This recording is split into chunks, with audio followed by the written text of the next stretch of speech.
The door to the executive office slammed shut with a force that made the glass walls tremble, and every sound in the corridor seemed to die at once as Ethan Parker stood frozen just inside the room, his hand still hovering near the handle.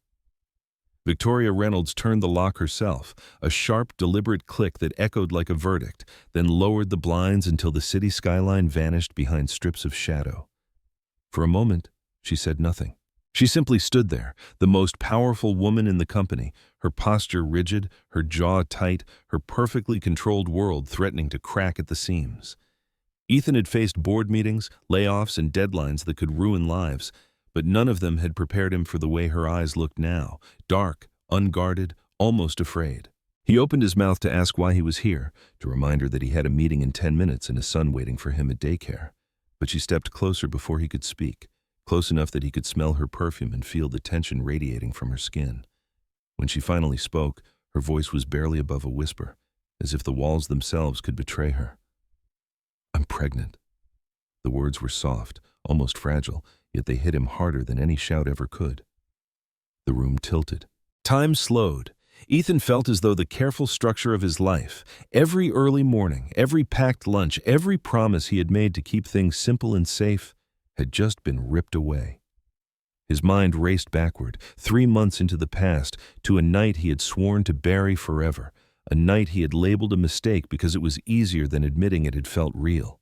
He had been drunk on exhaustion and loneliness then, on the strange relief of being seen as something more than a widower and a single dad, and Victoria had been someone else entirely, tired, human, vulnerable in a way no one ever believed she could be.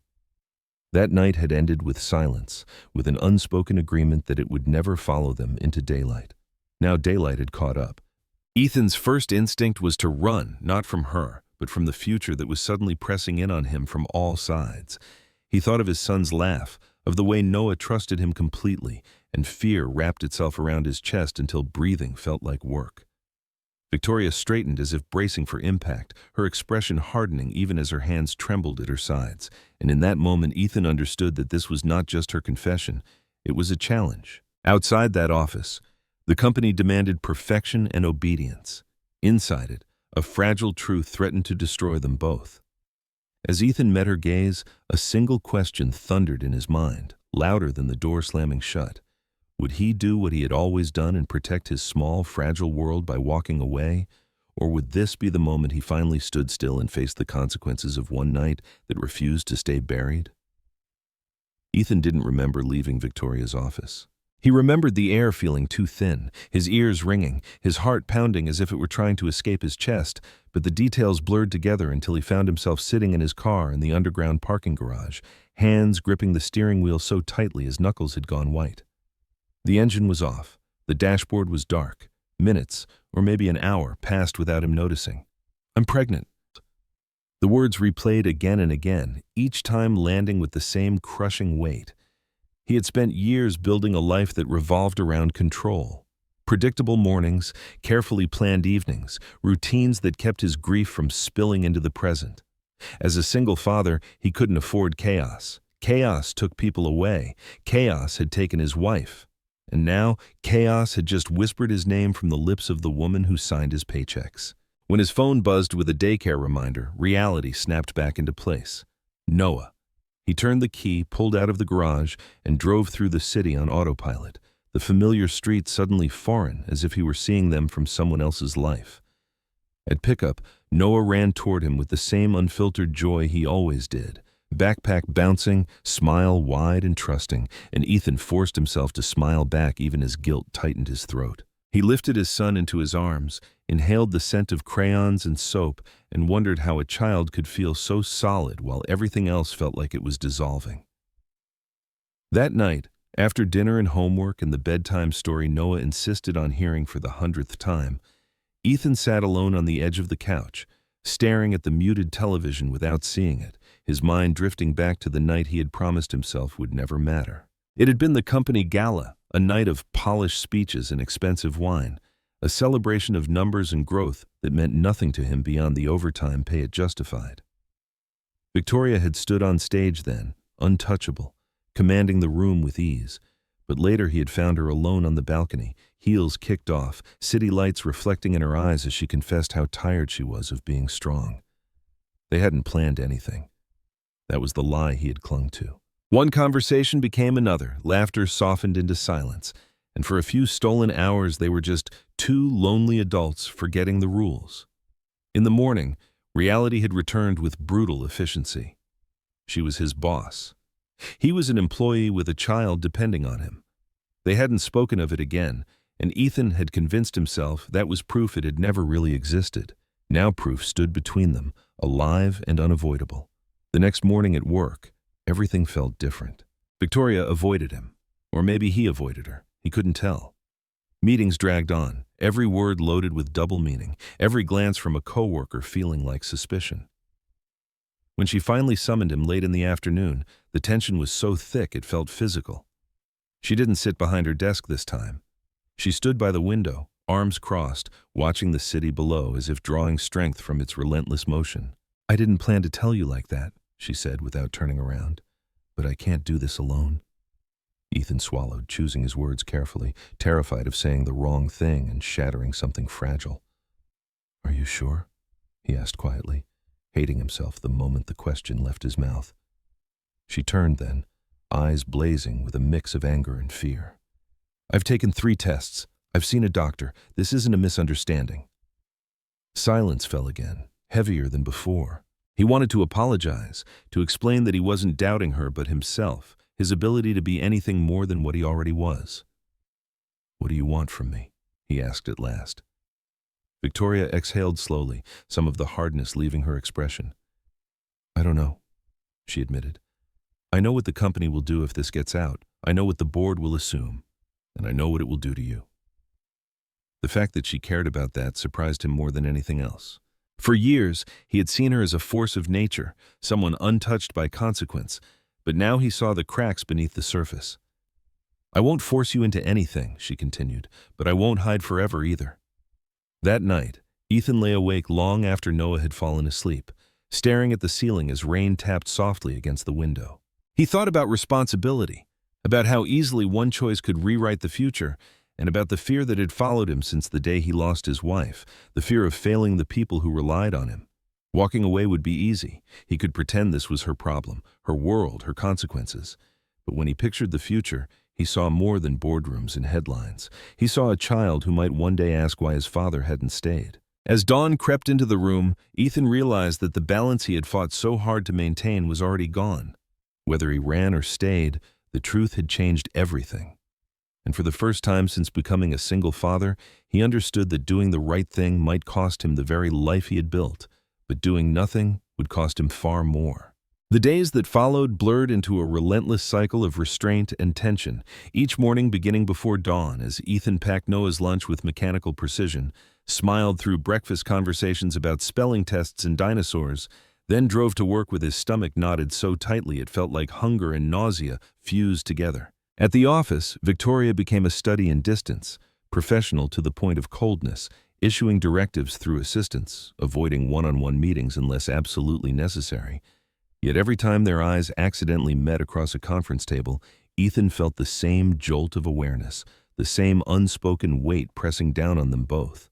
Rumors began the way they always did, quietly and without a clear source. A pause in conversation when he entered the break room, a glance held half a second too long, whispers about favoritism and tension at the top. And although no one said anything outright, Ethan sensed the scrutiny sharpening around him. He had worked too hard to be invisible to enjoy this kind of attention.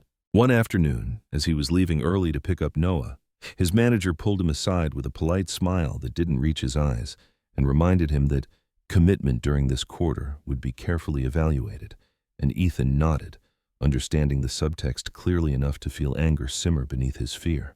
That night, after Noah was asleep, Victoria called him for the first time since her confession, her voice controlled but tired, asking if they could talk somewhere neutral, somewhere not watched by glass walls and security cameras. They met at a small cafe on the edge of the city, the kind of place where no one looked twice at 2 exhausted adults hunched over mugs of coffee, and for a moment they sat in silence, the normalcy of the setting almost surreal. Victoria broke first, admitting she hadn't slept properly in weeks. that every board meeting felt like a performance she was no longer sure she could sustain, and that the knowledge growing inside her made every risk feel magnified. Ethan listened, surprised by how natural it felt to simply be there, to offer quiet reassurance without solutions, and when she asked about Noah, about what kind of father he tried to be, something in his chest loosened just enough for honesty to slip through. He told her about the fear that guided every decision, about how losing his wife had taught him that stability was an illusion, and how fatherhood was less about certainty and more about showing up even when he was terrified. Victoria watched him with an intensity that felt almost painful, and when she reached across the table to take his hand, he didn't pull away, even though he knew how dangerous that small gesture could be if seen. The illusion shattered days later when an email from Human Resources summoned Ethan to a routine review, a phrase so carefully vague it might as well have been an accusation. Sitting across from two unfamiliar faces, he answered questions about his performance, his availability, his interactions with senior leadership, every word chosen carefully, his heart pounding as he realized how easily this could be turned against him. When he left the room, he found Victoria waiting in the hallway, her expression tight with restrained fury, and for the first time he saw the limits of her power laid bare by corporate procedure. That night, their conversation was sharper, edged with frustration and fear.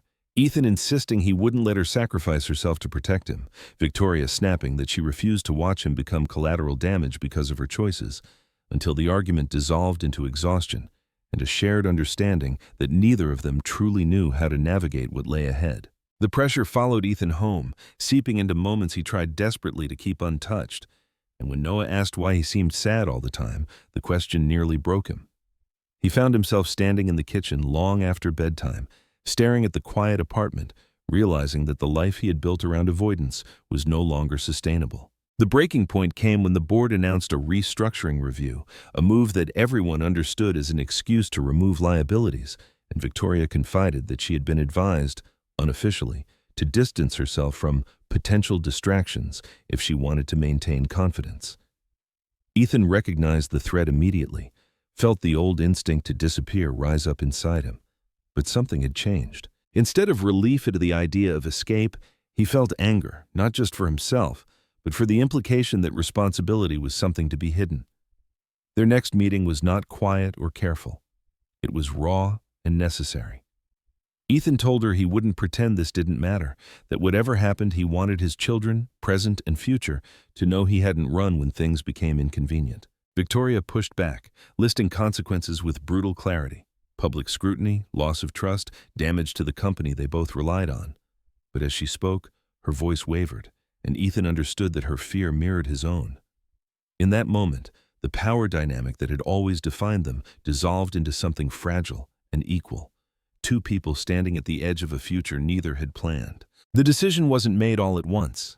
It grew slowly, shaped by late-night conversations, by the realization that secrecy was eroding them from the inside, by the growing sense that the cost of silence was already too high. When Ethan finally sat Noah down on a Saturday morning and tried, in simple words, to explain that sometimes adults made complicated choices and had to face new responsibilities, he braced for rejection and confusion. But Noah surprised him by listening quietly, then asking if that meant there would be another baby to teach how to build Lego towers. Ethan laughed through tears he hadn't expected, understanding in that instant that courage didn't mean certainty, only presence. By the time Victoria informed the board that she would address her situation on her own terms, Ethan knew the fallout would be severe, but he also knew that the fragile balance he had clung to was gone forever, replaced by something far more terrifying and far more honest. Whatever came next, judgment, loss, or transformation, would be faced in the open. And as the future closed in around them, Ethan felt the unfamiliar weight of resolve settle into his chest, steady and unyielding, carrying him forward into consequences he could no longer outrun. The fallout began quietly, almost deceptively so, as if the world itself were drawing a slow breath before the storm. The board scheduled a closed-door meeting, calendars across the executive floor suddenly blocked with vague placeholders, assistants whispering behind polite smiles. And by the time Victoria walked into that room, every instinct she had sharpened over years of leadership told her the decision had already been outlined, if not fully made. Ethan was not invited, but he felt the tension anyway, a low hum under his skin as he tried to focus on spreadsheets that no longer seemed connected to real life. When the call finally came from her late that evening, her voice was steady in a way that frightened him more than panic ever could. She told him the board had framed their concern as risk management, a sanitized phrase that translated into pressure to announce a temporary leave to present the pregnancy as a personal matter requiring distance from day-to-day operations and to identify any conflicts that could undermine investor confidence. She didn't need to explain what that meant for him. By the next morning, Ethan's inbox filled with meeting requests and follow-ups that dissected his role with surgical precision, questions about reporting lines, and project ownership that felt like rehearsals for erasure. He found himself defending his work history with a calm that surprised even him, refusing to resign preemptively, refusing to apologize for competence. Yet every conversation left him more drained than the last. At home, Noah sensed the strain despite Ethan's best efforts, growing quieter, more watchful, and one night asked if they were going to have to move again, a question that carried echoes of past losses Ethan had hoped his son would never remember. The question cut deeper than any corporate threat, and Ethan realized that no matter how carefully he tried to shield Noah, fear had a way of seeping through cracks he couldn't see. As weeks passed, the company's posture shifted from cautious to cold, and when an internal memo announced a temporary leadership adjustment, the subtext became undeniable. Victoria would remain CEO in title, but her authority would be diluted, filtered through committees and oversight structures designed to box her in. Instead of anger, she felt a strange clarity settle over her, an understanding that this was the cost of choosing transparency over convenience. She and Ethan met late one night in her office, the same room where everything had begun, and for the first time, she allowed herself to cry, not loudly or dramatically, but with quiet tears that traced lines down her face as she admitted how much she feared losing control, not just of the company but of her own identity. Ethan sat with her, offering no solutions, only presence. And as she leaned into the silence, he felt the shift fully take hold, the transformation from something accidental into something deliberate. The next blow came when HR informed Ethan that his position was being reevaluated due to structural changes, a phrase that barely concealed its intent. And although he argued, documented his contributions, and appealed through proper channels, the outcome felt inevitable. When he was finally offered a severance package framed as a generous opportunity, he declined without hesitation, insisting on a formal review. Even his friends quietly warned him that resistance would only harden the outcome. The process dragged on, a bureaucratic limbo that mirrored the emotional uncertainty weighing on him, and in the midst of it all, Victoria made a decision that shifted the narrative entirely. Against the advice of her legal team, she addressed senior leadership directly, acknowledging the pregnancy without scandal or apology, stating clearly that it did not compromise her judgment or her commitment, and that she would not allow responsibility to be treated as a liability. The statement sent shockwaves through the company, dividing opinion sharply, and while some praised her honesty, others closed ranks, calculating risks and preparing contingencies. Ethan watched from the sidelines as her courage became a catalyst, and for the first time, he saw the story move beyond their private fear into something larger, something that challenged assumptions far beyond their control. At home, the strain reached a breaking point when Noah overheard a tense phone call and later asked in a small voice whether his father was going to disappear like his mother had. Ethan held him then, tighter than he ever had, and promised with a conviction born of desperation that he was not going anywhere, that families changed, but they did not vanish, and in that moment he understood that the fight was no longer abstract. The turning point came when the board formally requested Ethan's resignation, citing perceived conflicts that threatened operational integrity, and something inside him hardened. Instead of panic, he felt resolve sharpen into purpose, and with Victoria's support he refused, requesting transparency and mediation, knowing full well that the choice could cost him everything he had built. The standoff escalated quickly, drawing external attention and scrutiny the board had hoped to avoid, and as the situation edged toward public exposure, alliances shifted in unpredictable ways. Colleagues he had barely known reached out in quiet solidarity, while others distanced themselves with careful neutrality, and through it all, Ethan discovered a resilience he hadn't known he possessed. As the pressure mounted and consequences loomed, he stood at the edge of a future stripped of guarantees, yet anchored by a certainty that surprised him. Whatever the outcome, he would face it openly, not as a mistake to be erased, but as a choice he was finally brave enough to own. By the time the situation spilled beyond the company's walls, There was no turning back. What began as internal pressure transformed into quiet inquiries from industry journalists, cautious emails from partners, and an unmistakable shift in how meetings were scheduled and decisions delayed.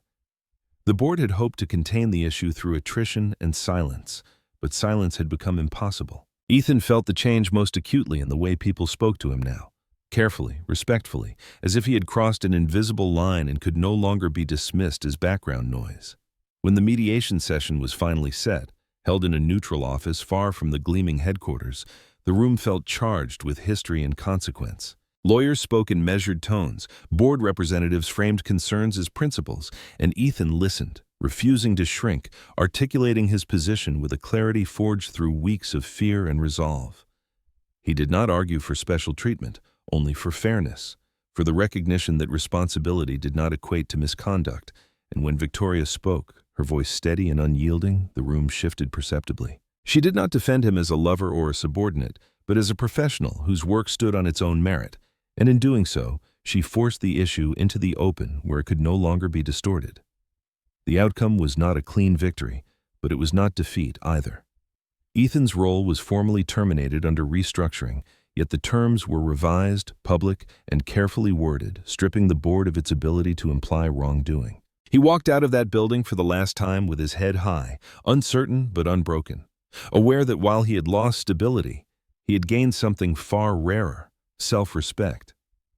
The days that followed were frightening in their quiet, resumes sent, interviews scheduled, routines disrupted, yet each evening he returned home to Noah, whose pride in his father's courage shone brighter than any professional title. Victoria's path was no easier. Oversight tightened, her autonomy constrained, but public response shifted in her favor, sparking conversations about leadership, accountability, and the impossible standards placed on those who dared to be human in positions of power.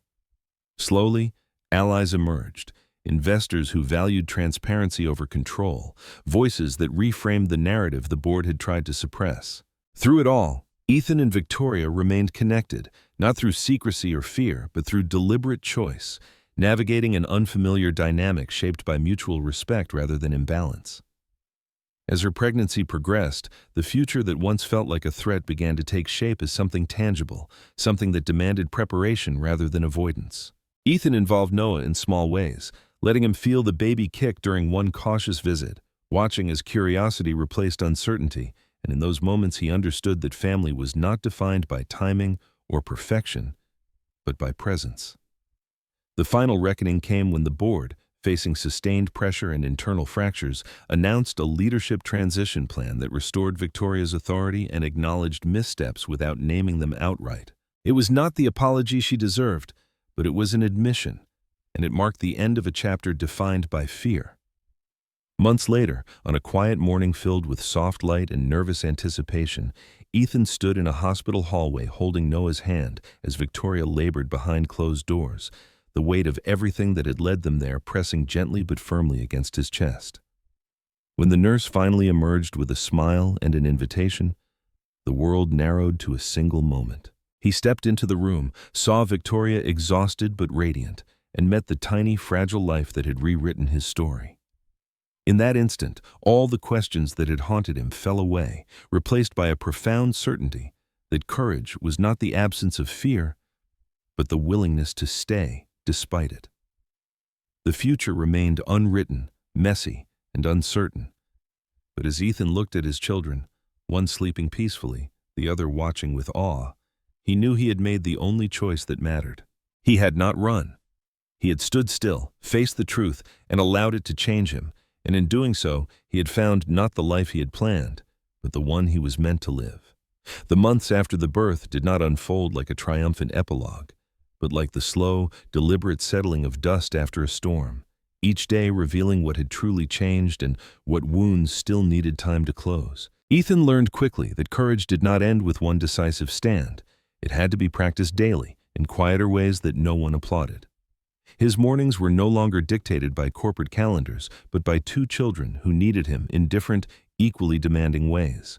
Noah with his questions and growing awareness, the baby with cries that cut through sleep and reminded Ethan how fragile an absolute responsibility could feel. There were moments, standing in the kitchen at dawn with a bottle warming and a backpack waiting by the door, when exhaustion pressed so heavily on him that fear whispered again, asking whether he had traded one impossible life for another. But then there were moments when Noah gently corrected him on how to hold the baby, or when the infant's tiny fingers wrapped instinctively around his own, and those doubts softened into something steadier, something that felt like purpose. Victoria's life transformed more visibly, though no less painfully.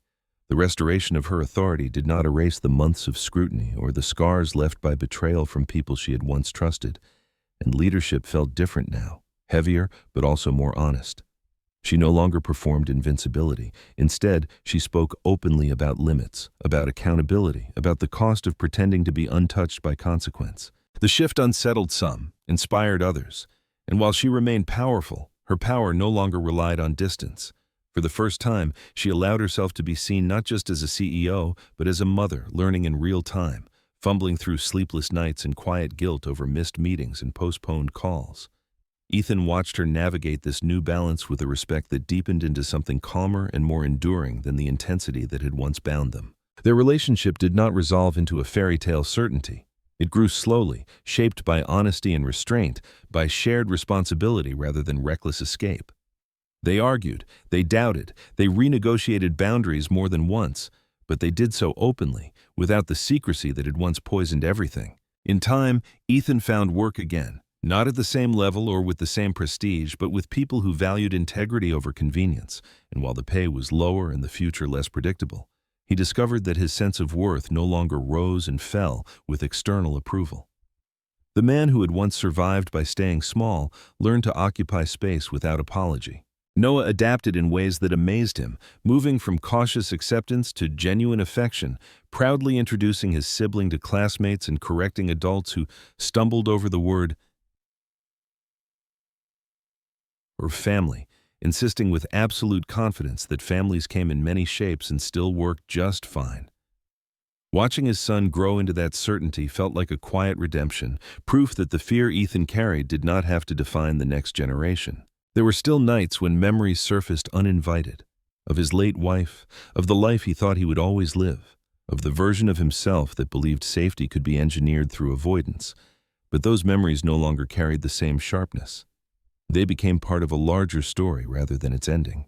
On a crisp autumn afternoon nearly a year after everything had unraveled, Ethan stood in a park watching Noah teach his sibling how to crawl on the grass, Victoria sitting beside him with tired eyes and an unguarded smile, and he realized that balance had returned not as control but as acceptance. The future remained uncertain, shaped by choices that would continue to demand courage, but it no longer felt like something to outrun. As the sun dipped lower and laughter drifted across the park, Ethan understood that one whispered confession had not destroyed his life as he once feared. It had stripped away the illusion that life could ever be perfectly contained.